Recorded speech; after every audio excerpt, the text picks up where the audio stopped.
The void was an oppressive, silent blanket of absolute black. It was punctuated by the indifferent glitter of stars too distant to offer warmth. For the 87th consecutive cycle, Science Officer Lysander von Krell had stared into that same void. His professional fascination had long since curdled into a profound and soul-crushing boredom. He ran a diagnostic on his sensor suite for the 10th time that shift. It was not because it was necessary, but because the methodical process was a welcome distraction from the crushing emptiness. The Ethelgard compact scout ship Stellar Lane was a marvel of engineering. It was a sliver of silver elegance, designed to slide through the cosmos with quiet, frictionless grace. But out here, in the uncharted gulf between the Perseus and Orion arms, its elegance felt like a wasted gesture. Anything to report, Science Officer? The voice of Commander Vorian von Lysdh cut through the bridge's low hum. It was a voice that tolerated no ambiguity, sharp and precise like the cultured angles of his face. Vorian stood at the command rostrum. His posture was ramrod straight. His silver-blue uniform was immaculate even after a long and fruitless patrol. He was the epitome of an Ethelgard officer. He was proud, disciplined, and possessed of an ambition that burned with the cold light of a blue giant. He craved a discovery, a footnote in the endless annals of compact history that would elevate House von Lysdh and secure his promotion to a more prestigious command. Negative, Commander, Lysander replied, his own voice a monotone of practiced neutrality. The void remains stubbornly void-like. Long-range resonance scans show nothing but background radiation and the usual quantum foam. It is, by all measurable standards, another day of sublime nothingness. Vorian's jaw tightened almost imperceptibly. Maintain your vigilance, Lysander. Complacency is the cradle of disaster. Lysander suppressed a sigh. It was one of Vorian's favorite aphorisms, borrowed from the ancient texts of the Compact's founding. The Ethelgard Compact had been the sole power in this spiral arm for 10,000 standard years. Their technology was perfected, their society ordered, their dominance absolute. They were so far beyond disaster that the concept had become a historical abstraction, a ghost story used to frighten junior officers. This patrol was not about vigilance. It was a formality, a box to be ticked on a bureaucratic chart somewhere on the capital world of Ethel. He was about to run another pointless spectral analysis when a chime, soft but insistent, broke the monotony. It was a sound Lysander had not heard in years. An anomaly flag. Commander, he said, his voice suddenly sharp, stripped of its boredom. I have a contact. Vorian was at his side in an instant, his cold eyes fixed on Lysander's primary screen. Explain. A massive object, Commander, on the edge of the Cashin asteroid cluster, 300,000 kilometers out. Lysander's fingers flew across his console, refining the initial, blurry reading. It appears to be artificial, but that is impossible. It is completely cold. No drive signature, no heat bloom, no energy readings of any kind. It is not just silent, sir. It is dead.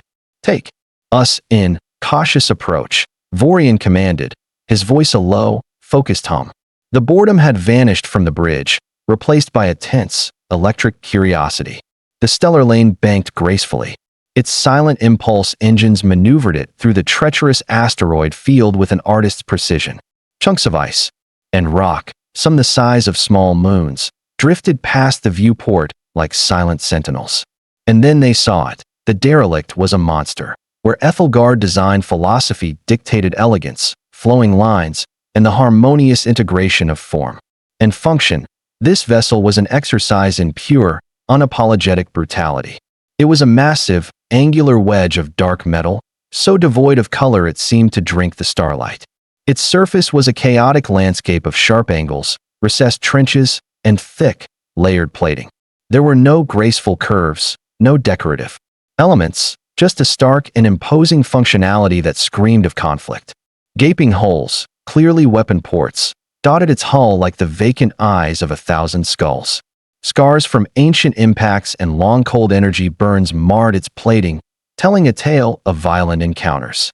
By the founders, Lysander breathed. His scientific detachment momentarily lost to sheer awe. What is that thing? A relic, Vorian stated, though a flicker of uncertainty crossed his features. from some brutish, forgotten age. Perhaps one of the pre-compact tyrant species. Its design is barbaric. Barbaric, perhaps, but its scale is significant, Lysander countered, his console chirping as preliminary data flowed in, confirming length at over 3 kilometers. Mass is extraordinary. The density of its outer hull is far greater than standard naval architecture would require. Inefficient, Vorian sniffed, regaining his composure. A sign of a primitive culture that solved engineering problems with brute force rather than finesse. Give me a surface composition analysis.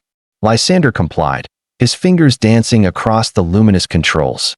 The results that came back only deepened the puzzle. Commander, the primary material is a simple iron-titanium alloy.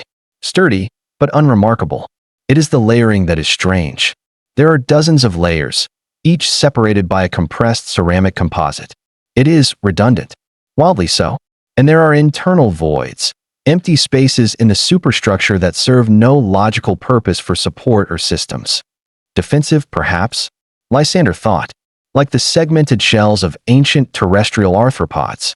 But that was a primitive evolutionary adaptation, not a principle of advanced starship design. It was illogical.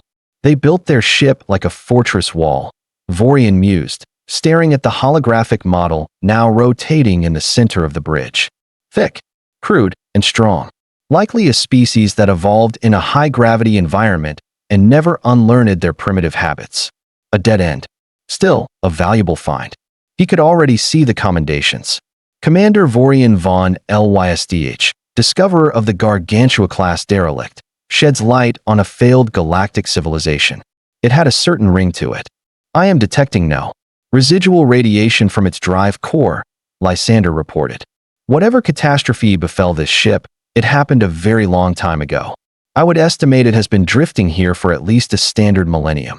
A ghost ship, a tomb floating in the endless dark. The thought should have been sobering, but for Vorian, it was an invitation. A millennium of silence meant no risk, no lingering threats, just a treasure trove of data waiting to be claimed. Standard. Protocol dictates we log the location and report back to Sector Command before initiating further contact. His helmsman noted dutifully. Standard protocol is for standard situations, Vorian countered sharply. This is a unique discovery. We will conduct a full analysis before we file any report. I will not have some desk-bound admiral from High Command claim credit for my find. His ambition was now a palpable force on the bridge. Lysander, I want a full deep-spectrum scan. Every system, every deck, every data core. I want to know everything about this ship and the fools who built it. Lysander hesitated. A deep spectrum. Scan was invasive. It bombarded the target with a cascade of particles and resonance frequencies, a digital crowbar designed to pry open even the most shielded systems. It was a tool for analyzing captured enemy vessels, not for archaeology.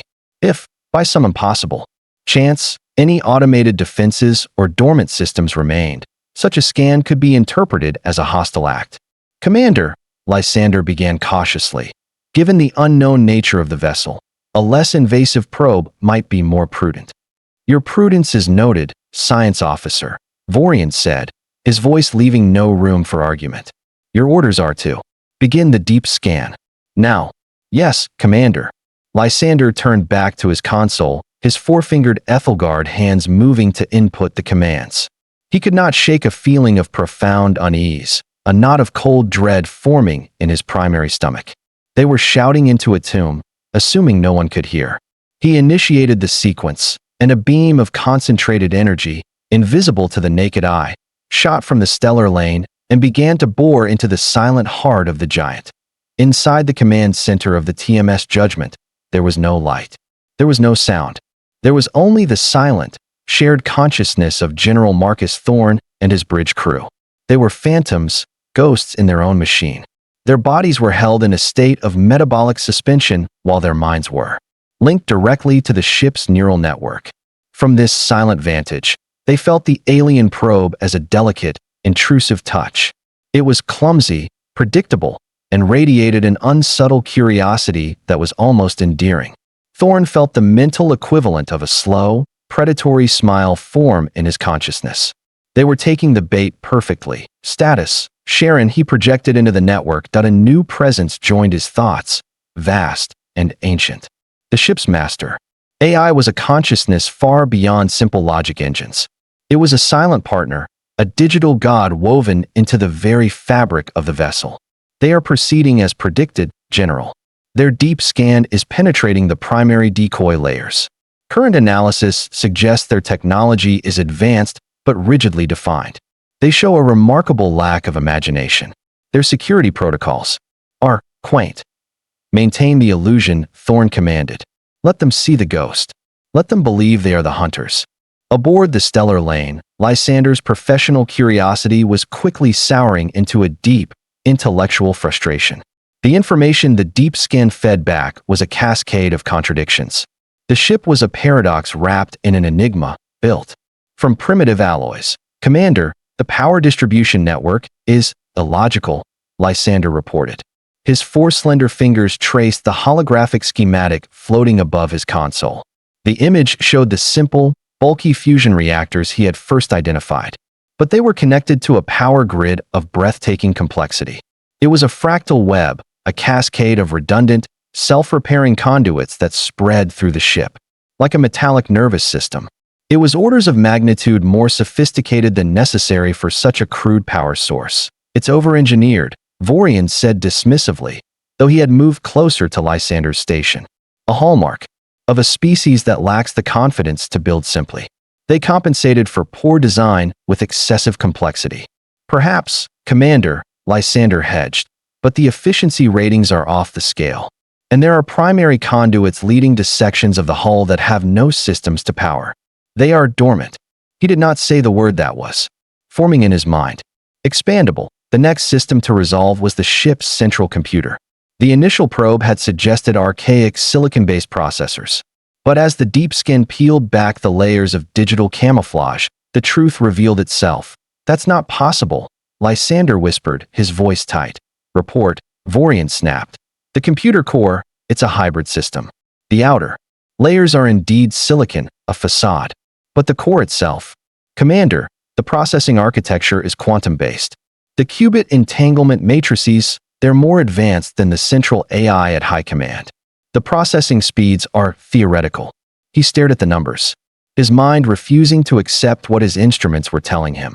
This derelict, this tomb from a forgotten age, possessed a computational power that could simulate entire star systems in real time.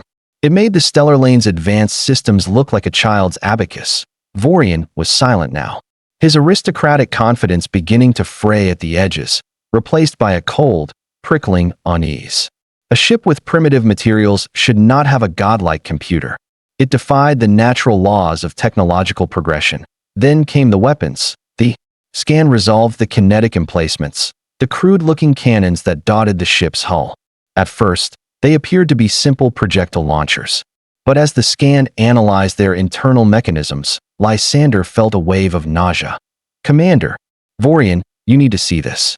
He rarely used his commander's first name, but the shock had momentarily erased his sense of protocol that Vorian's eyes locked onto the schematic. It showed electromagnetic accelerator rails running the length of the ship's massive spine, drawing power directly from the complex, fractal grid. Railguns, Vorian stated, his voice hollow. Not just railguns, Commander, Lysander corrected, his own voice trembling slightly. Look at the power throughput, the muzzle velocity calculations. He ran the simulation, and the results painted a picture of obscene violence. According to this, they can accelerate a 10-kilogram tungsten slug to 15% of the speed of light. Vorian stared, his face losing its color. 15%. It was a number from nightmares, a theoretical limit that Ethelgard physicists had dismissed as a practical impossibility.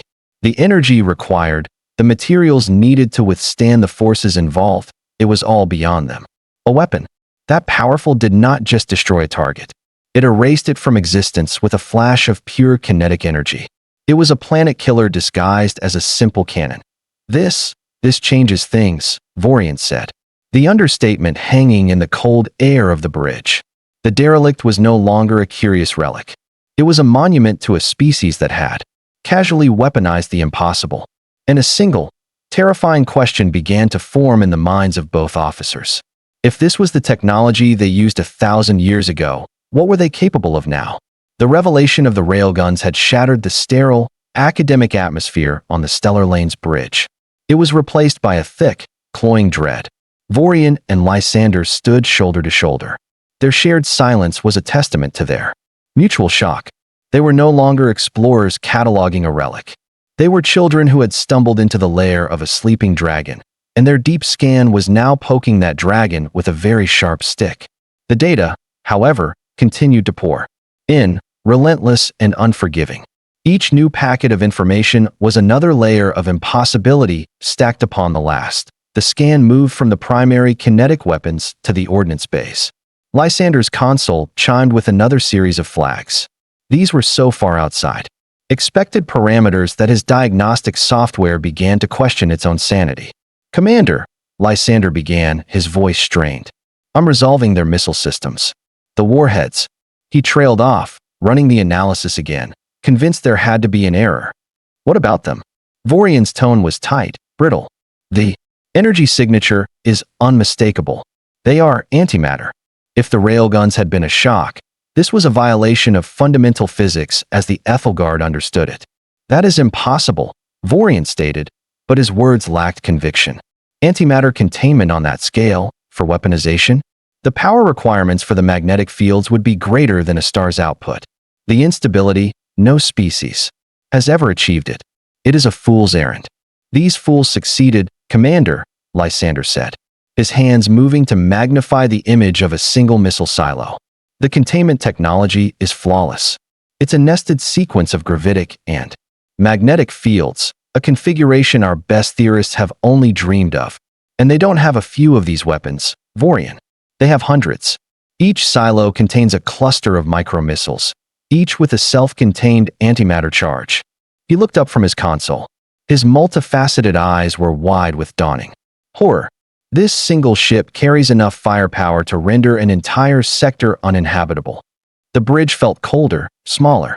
The brutal, dark ship on the view screen no longer looked like a derelict. It looked like a judgment waiting to be passed. The scan, unceasing, moved on.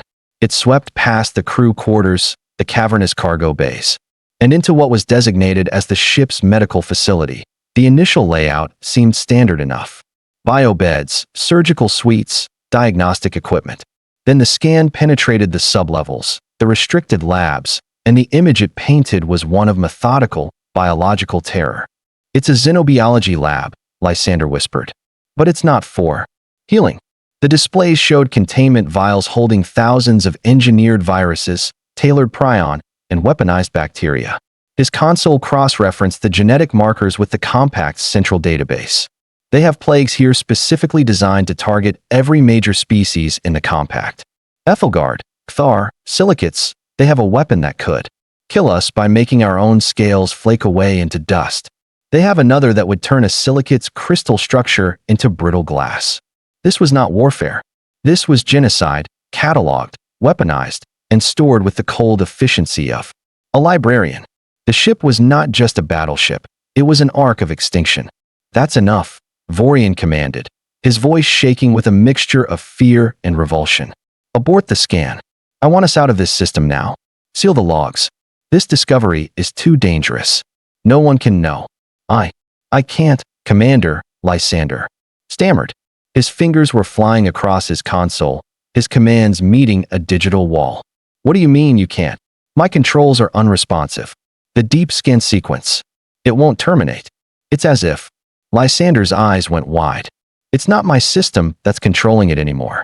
It's theirs." The realization hit them both with the force of a physical impact. They were not scanning the ship. The ship was allowing itself to be scanned. They were not the observers. They were the audience, held captive in their seats for a performance designed specifically for them. If to confirm their terror, the scan proceeded to the final, and most damning, sections of the human vessel. The vast, empty bays they had dismissed as poor design. Energy signatures flared within them as the scan passed, revealing their true purpose.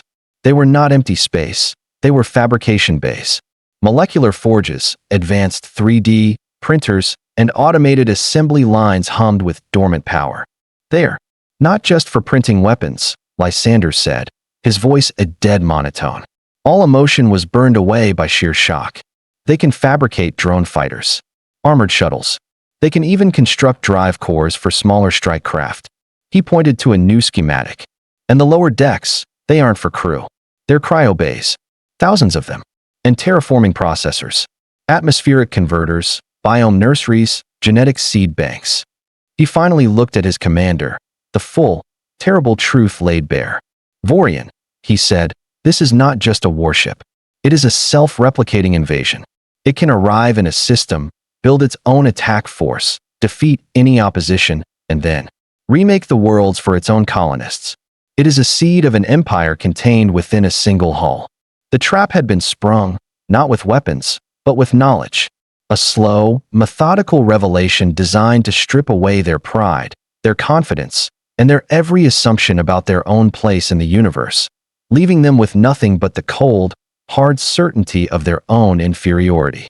Panic is not an emotion the Ethelgard admit to. They experience shock, strategic concern, tactical reassessment. But never the raw, primal terror that was now beginning to curdle in the guts of every officer on the Stellar Lanes bridge. Their ship was no longer their own. They were trapped, forced to watch a horror film in which they were the unwilling stars. And the humans were the directors, peeling back one terrifying layer after another with the slow, deliberate cruelty of a master torturer. Vorian stood frozen, his authority stripped away. He was a commander with no command, a spectator to his own subjugation. The scan, now clearly guided by an intelligence beyond their comprehension, moved to the ship's central core. This area that should have been a simple nexus of computer, systems, and power distribution. Instead, what it revealed was the final nail in the coffin of Ethelgard's superiority. A temporal distortion, Lysander said, his voice now distant, as if he were narrating a dream. No, that's not right. It's a quantum resonance signature.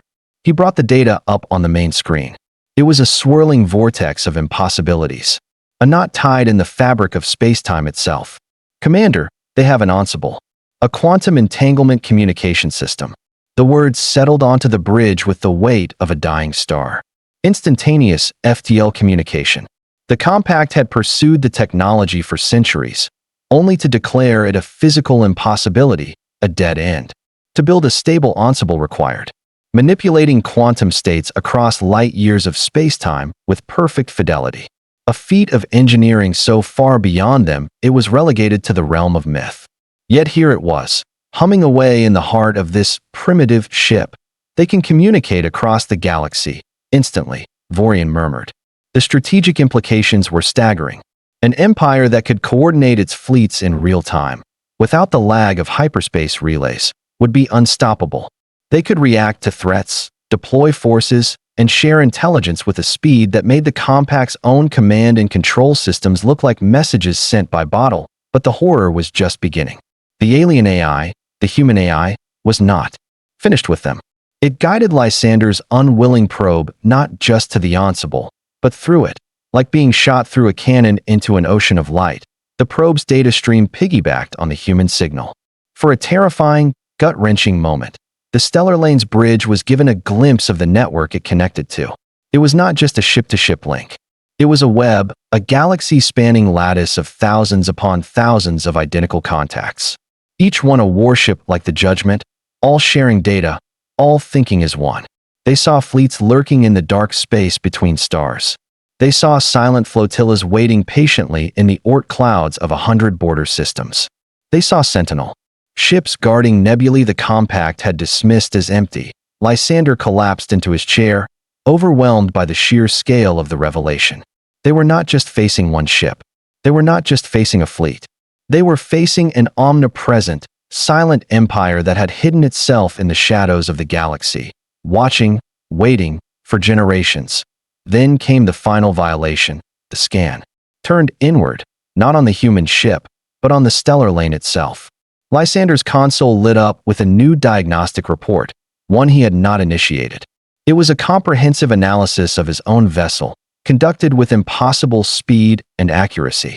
It detailed every system, Every crew member's health, every minor flaw in their engine coils, every microfracture in their hull plating. "What is this?" Vorian demanded, his voice a choked whisper as a new icon appeared on Lysander's screen. It was a simple, stark sigil. An ancient human symbol he did not recognize. A skull-faced ferryman poling a skiff.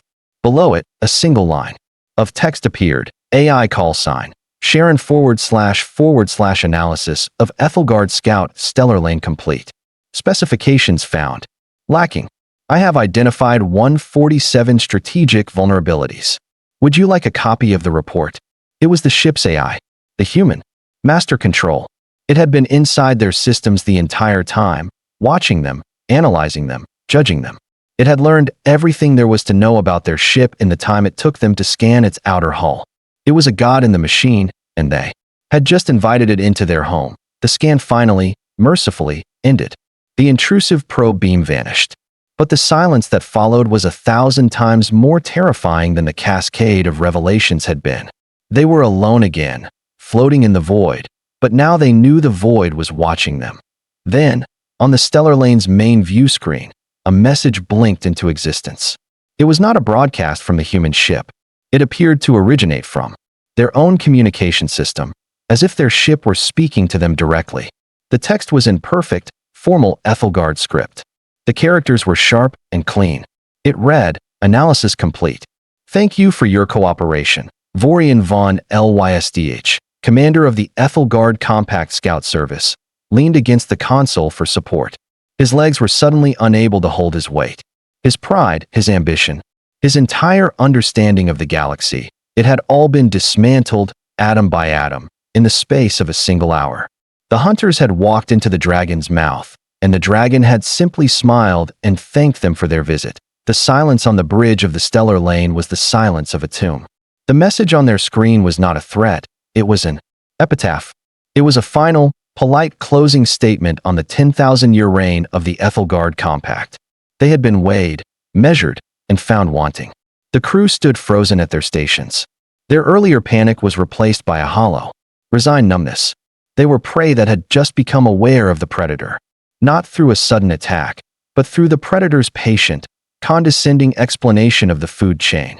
Then, the universe began to hum. It started as a low thrum, a vibration that seemed to resonate in the very bones of the Stellar Lane.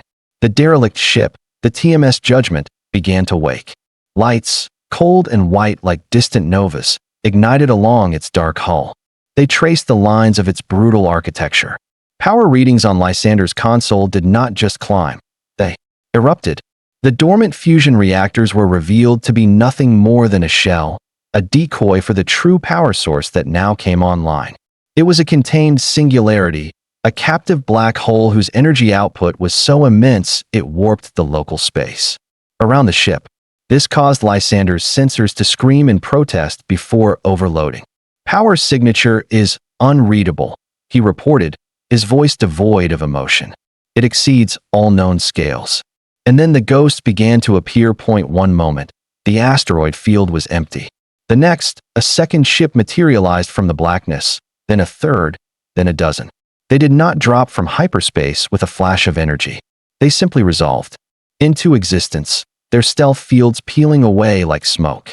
They were all identical to the Judgment. They were massive, dark, and utterly menacing. They moved into a perfect spherical formation around the lone Ethelgard scout ship. Their weapon ports glowed with contained energy. It was a display of power so overwhelming, so absolute, that it bordered on the absurd. 24 warships, each a self-contained apocalypse, had appeared from nowhere to corner a single scout vessel. They were here the whole time, Vorian said, his voice a dry rasp. They were watching us. On the main view screen, the static image of the text message vanished. It was replaced by the interior of the human command center. It was as brutally functional as the ship's exterior. Dark metals, sharp angles, and holographic displays that glowed with a blood-red light. In the center of it all stood a man that he was old by human standards. His hair was a distinguished silver at the temples. His face was a roadmap of hard-won experience. He wore a simple black uniform, devoid of the ostentatious medals and sashes favored by Ethelgard admirals. Yet, He projected an aura of command more potent than any Vorian had ever encountered. His gaze was calm, steady, and held a glint of something that might have been amusement, or perhaps pity. "Commander Vorian von Lysdh," the human said. His voice was a smooth, deep baritone, perfectly translated into flawless, formal Ethelgard. "A pleasure to finally make your acquaintance. I am General Marcus Thorn of the Terran Mandate." Vorian could only stare. The human knew his name. "You have had a distinguished career," Thorn continued, as if discussing a recent sporting event. "Commendations for your actions during the Silicate Uprising. A promotion following your successful mapping of the Veiled Nebula. Your performance review notes your uncommon ambition, though it also cautions against a tendency to disregard protocol in pursuit of personal glory." An accurate assessment, I would say. Every word was a hammer blow, striking down Vorian's defenses. They did not just know his name, they knew his service record, his classified psychological profile, the secret ambitions that he barely admitted to himself. The blood drained from his face, leaving his normally proud features pale and slack. "How?" Vorian began, but the word caught in his throat. "How do we know this?" Thorn finished for him, a faint, almost sad smile touching his lips. "Because we have been observing you, Vorian. Not just you, but your entire civilization. For a very long time." He gestured to the organized chaos of his bridge. "You see, Commander, humanity is a cautious species.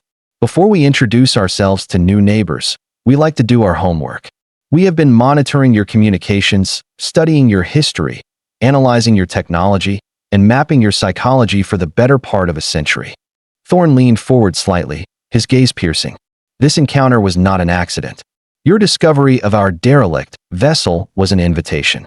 We chose this location, this ship, and this exact moment for our formal introduction to the Ethelgard Compact. Consider this a demonstration, a presentation of our capabilities, so that there can be no misunderstandings moving forward." The full, horrifying scope of the situation finally crashed down upon Vorian. This was not a first contact. It was a power play, orchestrated with a level of strategic patience and intelligence that was simply inhuman. They had been flies, caught in a web woven from strands of time and technology they could not even perceive. And the spider had just politely introduced itself before explaining the grim realities of the new galactic ecosystem. General Thorn allowed the silence to stretch. He gave the Ethelgard crew time to fully absorb the crushing weight of their new reality. He was not a cruel man, but he understood the necessity of this psychological shock. For there to be a new order, the old one had to fully comprehend its own obsolescence. "Misunderstandings," Vorian finally echoed, his voice a hoarse whisper. "What misunderstandings could there possibly be? You have demonstrated a military capability. That makes our entire fleet irrelevant." "Military capability is merely a tool, Commander," Thorn replied. His tone shifted from that of a strategist to that of a disappointed statesman. "It is the will behind the tool that matters. And frankly, we have found the will of the Ethelgard Compact to be lacking." Thorn gestured, and the holographic displays on his bridge changed. They now showed star charts of compact space, overlaid with data streams that Lysander recognized. With a jolt, they were from the Compact's own secure networks. Red icons flagged regions plagued by piracy. Amber zones highlighted simmering border disputes with non-compact species.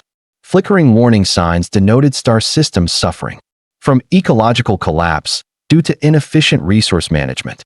It was a map of the Compact's quiet failures, its tolerated inefficiencies, its slow, inexorable decay. "For 3 centuries, Thorn explained, we have watched your Compact govern this arm of the galaxy. You have maintained a status quo, a fragile peace built on technological stagnation and the suppression of any species that might challenge your dominance.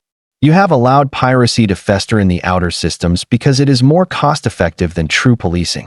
You engage in endless, pointless border skirmishes that drain resources but never resolve conflicts. Your most brilliant scientific minds are stifled by a bureaucracy that fears innovation. You are an empire in decline, Commander, and you don't even realize it because you have never faced a true peer." The general's gaze was now fixed on Vorian, not with malice, but with a profound sense of purpose. We are that peer, and we have solutions. While you have been managing your decline, we have been solving problems. We have developed economic models that eliminate resource scarcity. We have tactical doctrines that can eradicate piracy from a sector in a single cycle. We have diplomatic frameworks that resolve conflict through mutual benefit rather than intimidation. He paused, letting the implications sink in. We are not here to conquer you, Commander. We are here to fix a broken system. To that end, the Terran Mandate is formally requesting an audience with the Ethelgard High Council. A request? Lysander murmured from his station. We wish to discuss our application for membership in your compact, Thorn stated. The polite words forming the most audacious ultimatum the galaxy had ever known. We believe we have much to contribute. We are prepared to share our technologies, our strategies, and our philosophies on governance. We will help you bring true stability and prosperity to this galactic arm. Vorian's training, his pride, his very identity as an Ethelgard officer finally rebelled against the crushing weight of his helplessness. It was a last, desperate act of defiance, a final assertion of his own agency in a situation where he had none. His fingers moved covertly on a subpanel of his command rostrum. He activated the stellar lane's high-priority distress beacon, a tight beam, encrypted signal that would alert the nearest battle group. Let them come, he thought with a surge of defiant fury. Let them see what we face. They cannot stand against the full might of a compact battle fleet that on the view screen. General Thorn's lips twitched in that same, unnerving smile. A commendable display of loyalty, Commander. Your distress signal has been received by the 7th Battle Group, currently on patrol near the Kepler Expanse. Vorian froze, his hand still on the panel. We did not block your transmission, Thorn continued pleasantly. In fact, we amplified it to ensure it arrived swiftly. Their estimated arrival time at your position is 4 standard hours. We are very much looking forward to meeting your colleagues. The last vestiges of Vorian's defiance crumbled into dust. The humans had not just anticipated his move, they had allowed it. They welcomed it. The approaching battle group was not a threat to them. It was simply the next stage of their demonstration. The 4 hours that followed were the longest of Vorian von Lysth's life. He and his crew remained on the bridge of the stellar lane, silent prisoners in their own ship. They were surrounded by the silent, waiting fleet of Terran warships. The humans made no further transmissions. They simply held their position, their presence a suffocating weight on the fabric of space-time. Lysander kept his eyes fixed on his sensor displays, not out of duty, but because it was less terrifying than looking at the view screen. There, the TMS judgment hung like a promise of oblivion. Then, exactly on schedule, reality tore open. A cascade of shimmering blue portals announced the arrival of the 7th Battle Group. 12 Ethelgard warships, sleek and deadly as assassin's blades, dropped out of hyperspace. At their lead was the ACS Vindicator, the dreadnought flagship of Admiral Kairos von Valerius. He was a renowned, hardline military commander and a legend within the compact fleet. For a fleeting moment, the sight of friendly warships sparked a flicker of hope in Vorian's chest. The hope died almost instantly in response to the Ethelgard arrival. The Terran fleet rearranged itself. More ships decloaked. The 24 vessels that had initially surrounded the stellar lane were joined by 30 more, appearing from the shadows of nearby asteroids and moons. In perfect, silent coordination, more than 50 Terran warships formed a layered, inescapable containment sphere around the newly arrived Ethelgard battle group. The 12 sleek Ethelgard vessels were now hopelessly, laughably outmatched. They were caught like a school of silver fish in a net woven from shadows and steel that a channel opened, hailing the Vindicator. On the stellar lane's bridge, Vorian watched the exchange on his own monitors. Admiral von Valerius appeared on screen. His proud, patrician features were set in a mask of cold fury. He was a veteran of 100 skirmishes, a symbol of the compact's unassailable military might. Unidentified vessels. The Admiral's voice boomed across the system. You have illegally entered Ethelgard compact sovereign space and are holding a compact vessel against its will. This is an act of war. Power down your weapons and surrender. Immediately, or you will be annihilated. General Thorn's image appeared in response. His expression was as placid as a calm ocean. Admiral Kairos von Valerius. An honor. I am General Marcus Thorne of the Terran Mandate. We are not holding Commander Vorian. We are engaged in a diplomatic discussion. I must ask you to stand down your fleet.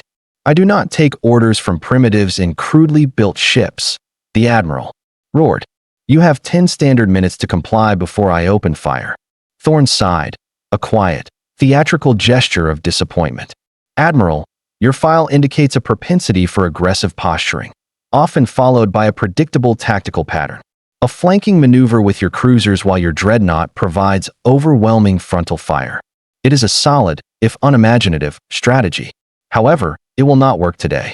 Admiral von Valerius's fury faltered, replaced by a flicker of stunned disbelief.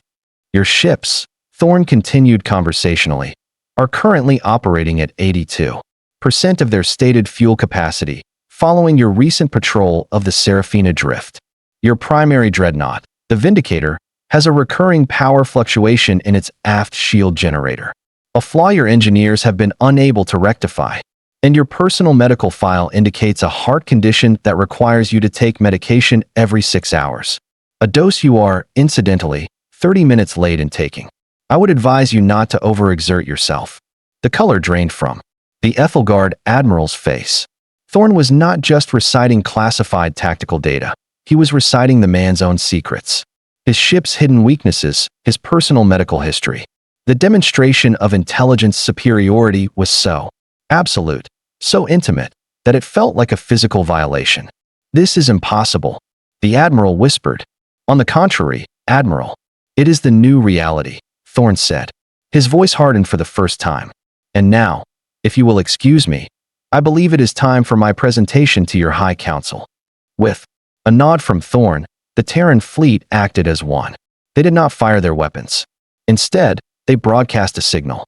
A single, powerful transmission that overrode every communication system in compact space. On the bridge of the Vindicator, on the bridge of the Stellar Lane, and in the High Council chamber on the capital world of Ethel light years away, every screen flickered to life. They all showed the same image. A star chart of Ethelgard space. Then, icons began to appear. A Terran first contact fleet materialized in the home system of House von Valerius. Another appeared in orbit of the Cthar trade hub. Another above the Silicate Forge worlds. 11 separate fleets, each one as large and powerful as the one currently in the Cashin asteroid cluster, revealed themselves simultaneously. They appeared in the most heavily defended, politically significant systems of the Ethelgard Compact. The checkmate was total. It was galaxy-wide, and it was utterly, terrifyingly bloodless. The war was over before the first shot had even been fired. The Terran Mandate had not come to fight a battle. They had come to announce the end of an era. On the bridge of the Stellar Lane, no one moved. No one spoke. Vorian and Lysander watched the unfolding galactic coup on their screens. Their minds were struggling to process the sheer scale of the event. The feed from the Vindicator showed Admiral von Valerius, the iron-willed symbol of the Compact's military, slumping into his command chair. His face was a mask of utter defeat. His fleet, the pride of the sector, was adrift, surrounded, and rendered completely impotent without a single shot being fired. The bluster and rage were gone, replaced by the hollow emptiness of a being who had just witnessed the end of his entire worldview. After a long, agonizing silence, the Admiral's voice, now frail and thin, crackled over the open channel. General Thorne, he conceded, the Ethelgard Compact acknowledges your position. We will escort your fleet to the High Council on Ethel to discuss the terms of your membership. The words were a formal surrender, a white flag raised over a 10,000-year-old empire. Lysander felt a strange sense of detachment. It was as if he were watching a historical drama rather than living through the single, most significant moment in his species' history. They had set out this morning on a boring, routine patrol. They would end it as subjects of a new, unseen power that had been hiding in the dark all along. A power so vast and so patient that it treated the subjugation of a galaxy as a simple diplomatic formality. The Terran warships began to move, not with the aggressive vectors of a conquering fleet, but with the calm, orderly procession of a new administration taking its rightful place. They fell into a perfect escort formation around the defeated Ethelgard battle group. Their movements were synchronized with an eerie precision that spoke of their shared, networked consciousness. As the combined fleet began to set a course for the heart of the compact, a final, private message was routed to the stellar lane. It appeared only on Commander Vorian's personal console. It was from General Thorn. Commander Vorian von Lysdh. The text began. Humanity values pragmatism and ambition. Your discovery of our derelict vessel will be officially logged as a triumph of Ethelgard scouting. A first contact initiated through your laudable, if unsanctioned, initiative. You will be celebrated for bringing our two great peoples together. Expect a promotion upon your return to Ethel. We believe you will be a valuable asset in the administration of the new galactic order. Welcome. Vorian stared at the message. The words blurred through a haze of disbelief and a chilling, newfound understanding. He was not being punished for his arrogance or his defiance. He was being rewarded for it. The humans did not just defeat their enemies, they co-opted them. They turned them into pawns, into tools for their own grand design, rewarding their ambition to ensure their loyalty. He looked at Lysander, who was still staring at the screen, displaying the Terran fleet, a look of profound, academic terror on his face. They were no longer masters of the galaxy. They were junior partners in an enterprise run by beings who played with fleets the way Ethelgard children played with game pieces, who saw history not as something to be experienced, but as something to be written. And humanity, it was now terrifyingly clear, had just picked up the pen.